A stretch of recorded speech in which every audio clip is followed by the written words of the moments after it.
Exhaustion and terrible wages had finally pushed Adelaide past the point of fear.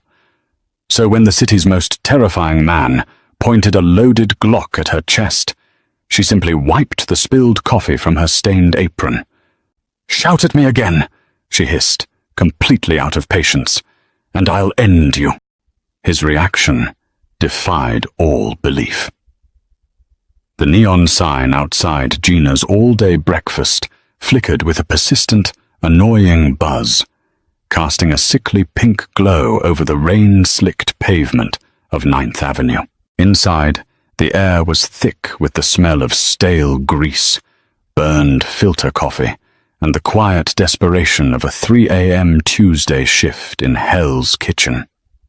Adelaide Callahan leaned heavily against the laminate counter, rubbing the back of her neck. At 28 years old, and proudly wearing 280 pounds on her 5'7" frame, Bear was a woman who took up space in a world that constantly demanded she shrink. Her feet, crammed into orthotic work shoes, throbbed with a dull, rhythmic ache.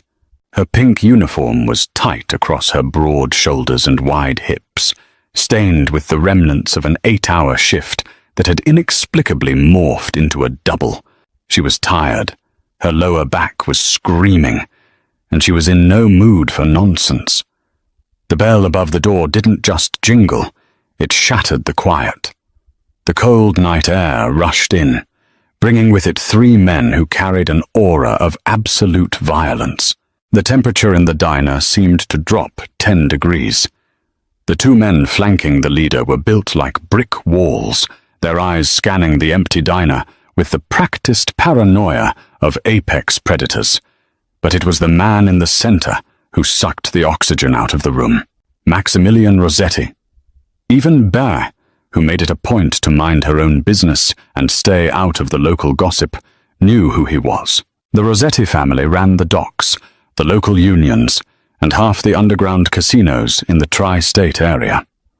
Maximilian was the underboss, a man whose tailored Italian suits barely concealed the savage brutality that had earned him his reputation.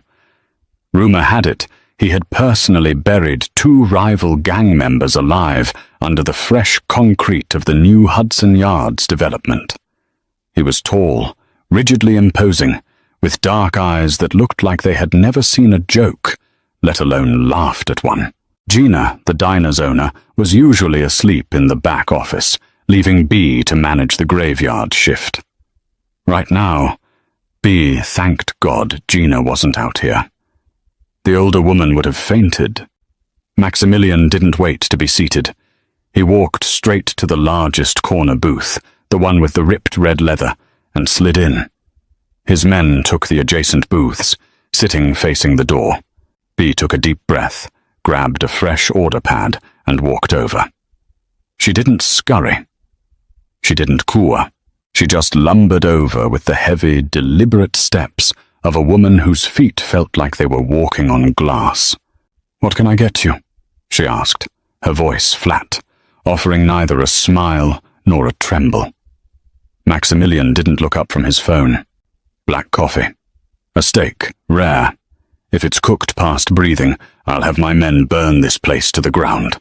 His voice was low, gravelly, and laced with an arrogant dismissal that immediately made B's blood pressure spike. "1 rare steak. Coffee," B muttered, turning on her heel. 10 minutes later, she returned carrying a tray. She placed the thick white ceramic mug of black coffee on the table. As she reached over to set down the plate with the steak, one of Maximilian's massive bodyguards suddenly shifted in his seat, knocking his heavy elbow hard into B's hip. The impact threw B off balance. Her heavy frame twisted awkwardly, and the tray dipped. The mug of scalding hot coffee tipped over, spilling a dark, steaming puddle across the table, splashing directly onto the sleeve of Maximilian Rossetti's $3,000 suit. Silence fell over the diner. It was absolute, suffocating silence. Maximilian slowly lowered his phone. He looked at the brown stain spreading across his pristine grey cuff, and then his dark, furious eyes slowly drifted up to meet B's. "You stupid, clumsy cow!" Maximilian roared, his voice echoing off the cheap tin ceiling. He slammed his fist onto the table, rattling the silverware. "Do you have any idea how much this suit costs? It costs more than you make in 5 years, slinging hash in this dumpster." B stood there, the empty tray hanging from her hand. The bodyguard who had bumped her was already reaching inside his jacket, a cruel smirk on his face. Maximilian stood up, towering over her. He jabbed a finger hard into her collarbone. "Look at you. You're pathetic. Get down on your knees and clean this up right now, or I swear to God I will have you cut into so many pieces they won't be able to fit you in a standard casket." The adrenaline hit B's system like a freight train. It wasn't fear that coursed through her veins. It was a lifetime of rage. A lifetime of being mocked for her size, overlooked, underpaid, and treated like dirt by men who thought the world belonged to them. Her aching back, her throbbing feet, the rent she couldn't pay, the sheer disrespect, it all coalesced into a blinding white heat. B didn't back down. She stepped forward.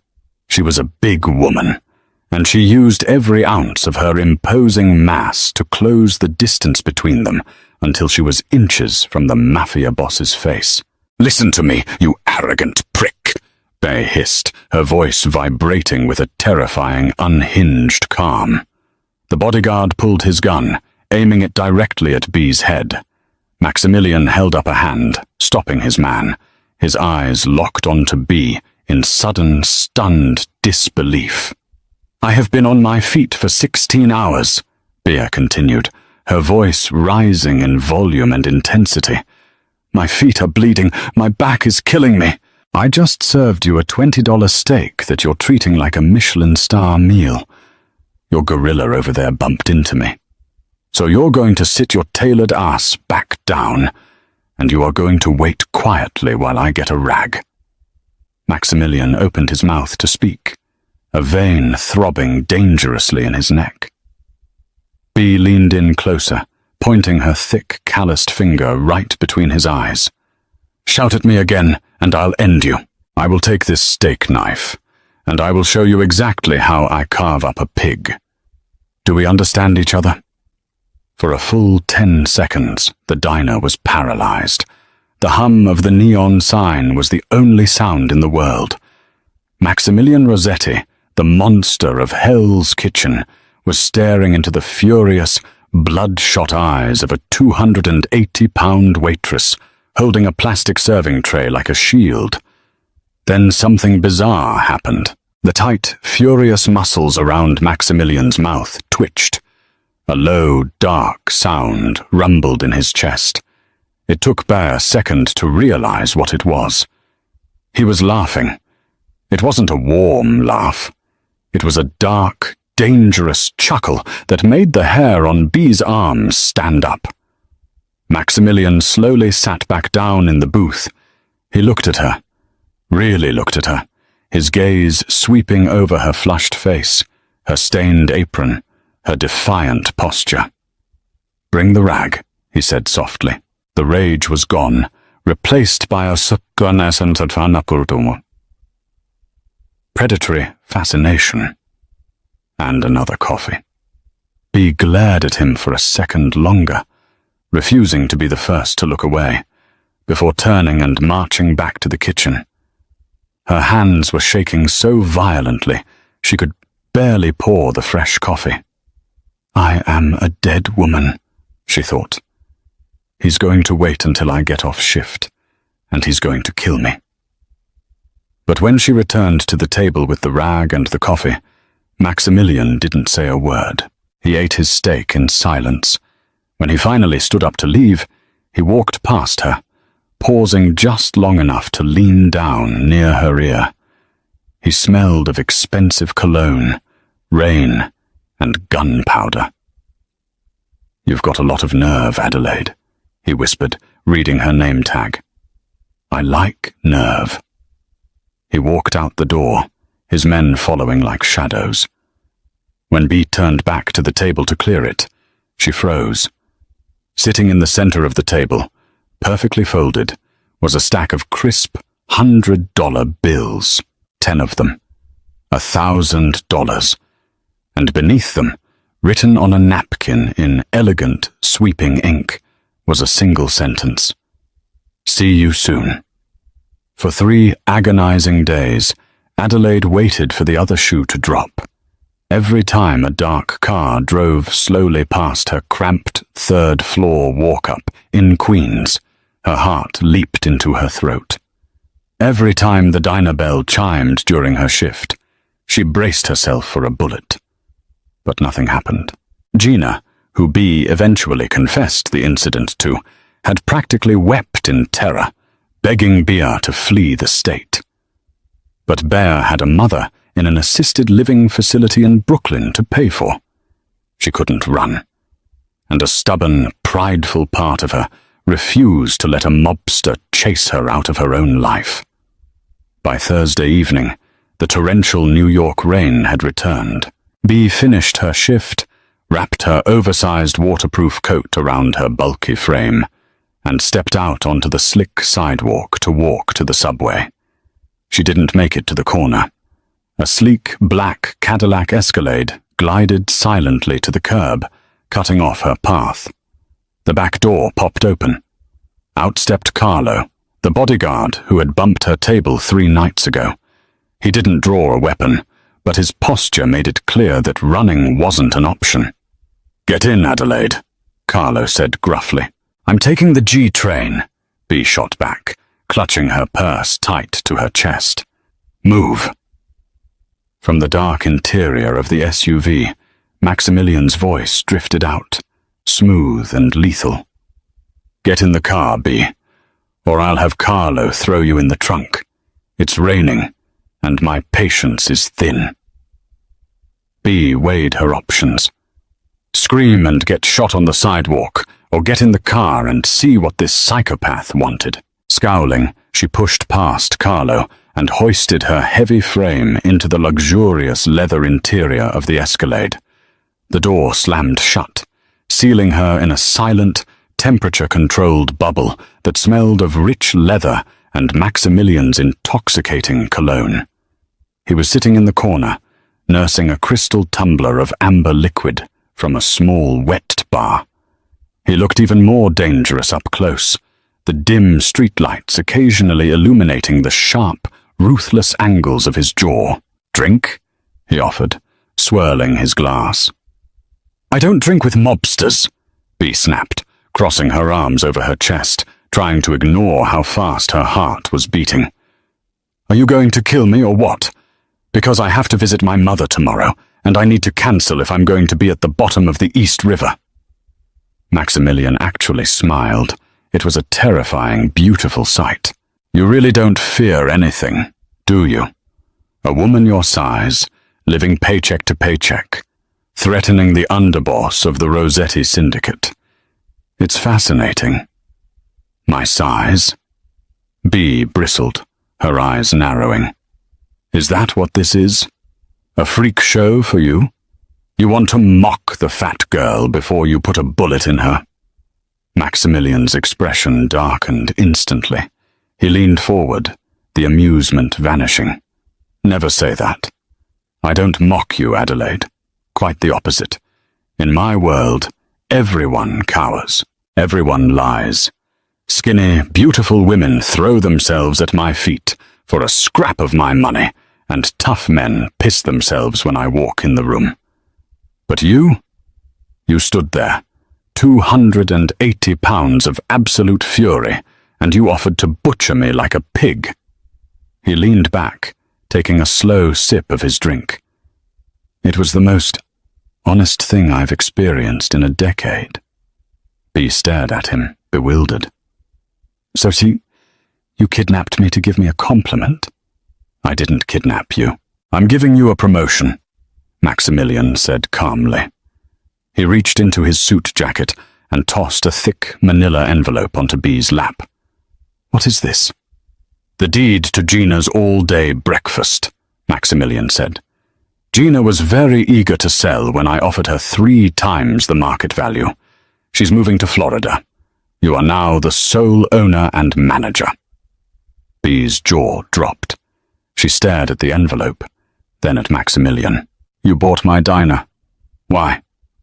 "Because I need a front," Maximilian said, his tone shifting from amused to deadly serious. "The Moretti family is moving in on my territory. They're watching my warehouses, my clubs, my casinos. I need a place to conduct private business, a place to hold certain sensitive items. A rundown diner run by a heavy, invisible waitress is the last place anyone will look. You're a ghost to them, Adelaide. Society ignores women like you. That makes you incredibly valuable to me." The insult wrapped in a compliment stung, but the undeniable truth of it hit Bee hard. She was invisible to most people. To society, she was just the fat girl pouring coffee. "And if I say no?" Bea asked quietly. "You won't," Maximilian replied smoothly. "Because I know about your mother's medical bills. I know about your crippling debt. You run the diner. You hold my packages when I drop them off. You ask no questions. In return, you get the profits of the diner, and I deposit $10,000 a month into an offshore account for you." Bee's mind spun. $10,000 a month. It was life-changing money. It meant her mother wouldn't be kicked out of her facility. It meant Bea could finally afford a life. But the cost was tying herself to a monster. "Why should I trust you?" she asked, her voice wavering for the first time. "You could just use me and kill me when you're done." Maximilian reached across the wide console. His large, calloused hand gently wrapped around Bee's thick wrist. His touch sent a bizarre, electric shock straight up her arm. He pulled her slightly closer, his dark eyes locking onto hers with an intensity that made her breath hitch. "Because, Adelaide," he murmured, his voice dropping to a dangerous whisper, "if I wanted you dead, you'd be dead. I want you alive, and I want you exactly as you are. Fierce, unyielding." He released her wrist, though his eyes never left hers, "and heavy enough to throw her weight around when necessary." The car rolled to a smooth stop. Bea looked out the window. They were parked directly in front of her apartment building. "You start as owner tomorrow," Maximilian said, turning his attention back to his drink. "Don't disappoint me." Bea grabbed the envelope and practically scrambled out of the SUV, her heart hammering wildly against her ribs. She stood on the wet pavement, clutching the deed to the diner as the Escalade pulled away, disappearing into the rainy New York night. She had just made a deal with the devil. But as she looked down at the thick envelope in her hands, Adelaide realized something terrifying. She wasn't entirely sure she wanted to run away. The game had just begun, and the fat waitress was holding the board.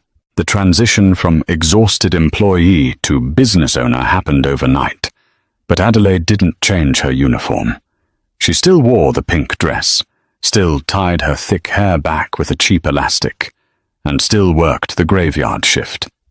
The only difference was that now, when the supplier from Cisco tried to overcharge her for frozen hash browns, she slammed the invoice on the counter and threatened to take her business to Arthur Pendleton's wholesale down the street. For the first 3 weeks, the packages Maximilian mentioned didn't arrive. Instead, Maximilian did. He came in every Tuesday and Thursday at 2 a.m., always flanked by Carlo and another massive enforcer named Tommy. Maximilian would sit in his usual ripped leather booth, order a black coffee and a rare steak, and watch her. They rarely spoke more than a few sentences, but the air between them crackled with an unspoken heavy tension. He watched the way she moved, unapologetically taking up space, barking orders at the new fry cook, Thomas, and effortlessly hauling 50-pound sacks of flour from the delivery truck to the pantry. To the rest of Hell's Kitchen, she was just Bea, the heavy-set, loud-mouthed diner owner. To Maximilian, she was the safest vault in New York City. The illusion shattered on a freezing Friday night in late November. Maximilian hadn't shown up for his usual Thursday visit. Instead, at 3:15 a.m., the diner door swung open and Carlo walked in alone. He looked pale, sweating despite the chill, and he was clutching a nondescript, heavily taped cardboard box. "Put this in the back," Carlo muttered, his eyes darting toward the front windows. "Bottom of the deep freeze. Do not open it." Bea wiped her hands on her apron, taking the box. It was surprisingly light. "Where's Maximilian?"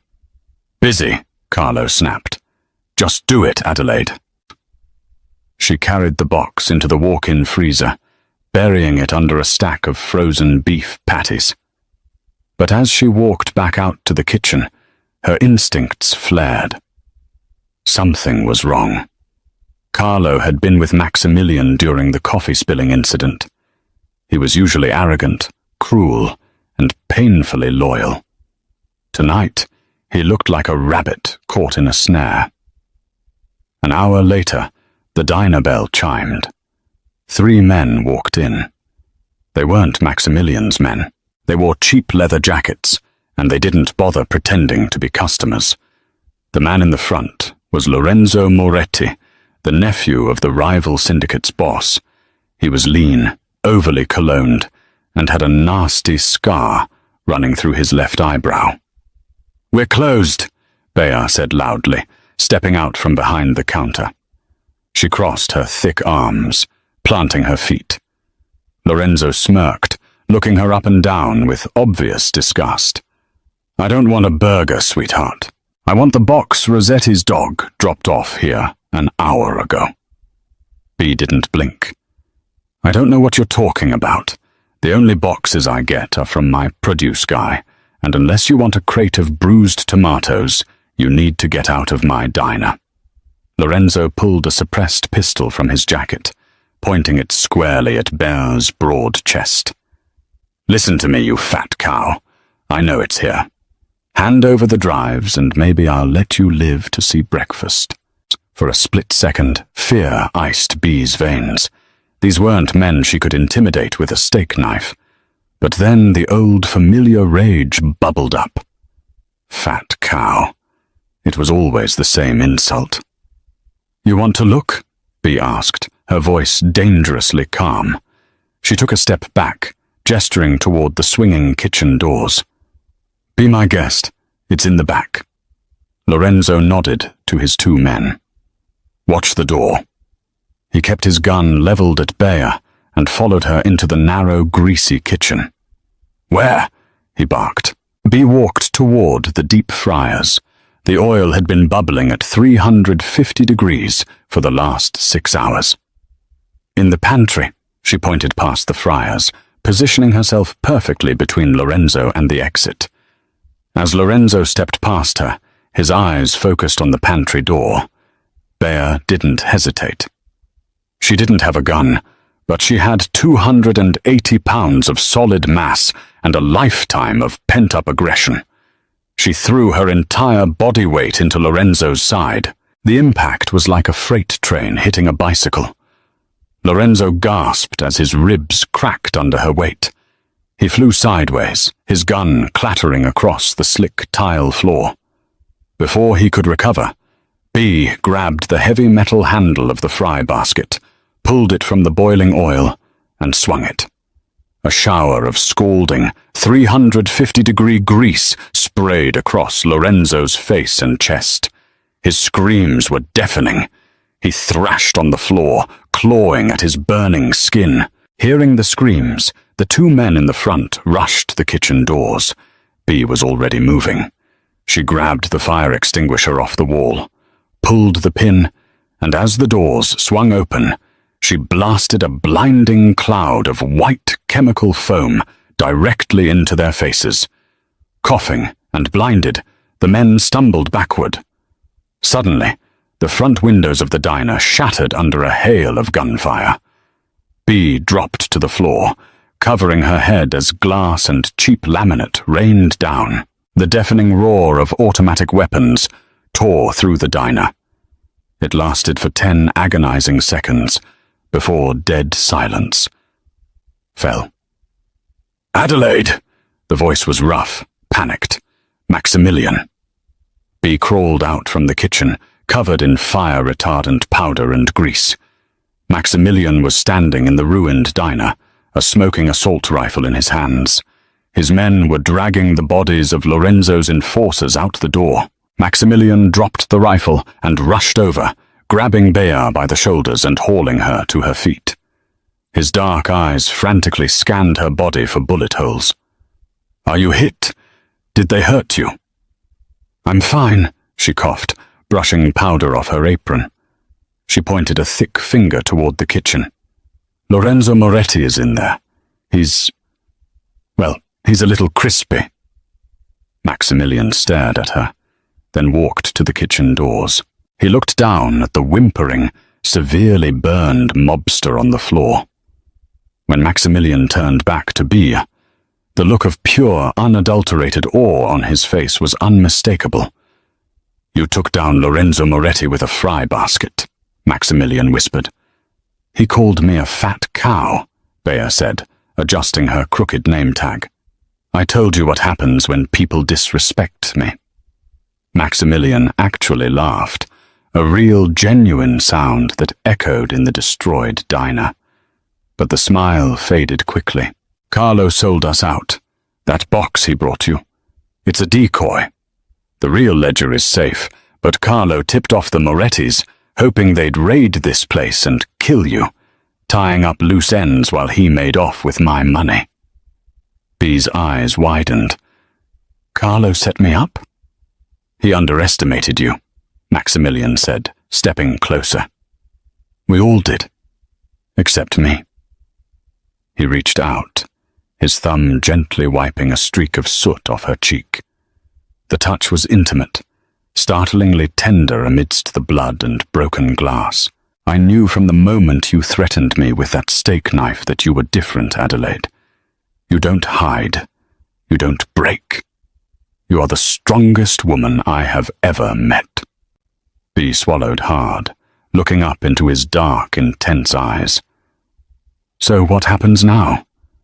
My diner is destroyed." "It's not your diner anymore," Maximilian murmured, stepping so close she could feel the heat radiating from his chest. "It's a liability. But you are an asset. Carlo is dead. I handled him on the way here. I need someone by my side who isn't afraid of the monsters in the dark. Someone who can stand her ground." "You want me in the Mafia?" Bea asked, a wry, disbelieving smile touching her lips. "I don't know how to shoot a gun, Maximilian." "You won't need to," he said, his voice dropping to a husky whisper as his hands slid down to grip her wide waist, pulling her flush against him. "You just need to keep being exactly who you are. My queen." He kissed her. It wasn't a gentle, polite kiss. It was bruising, demanding, and tasted of adrenaline and danger. Bea's hands, still trembling slightly, reached up to grip the lapels of his ruined suit. She kissed him back with all the fierce, unyielding passion that society had told her she wasn't allowed to have.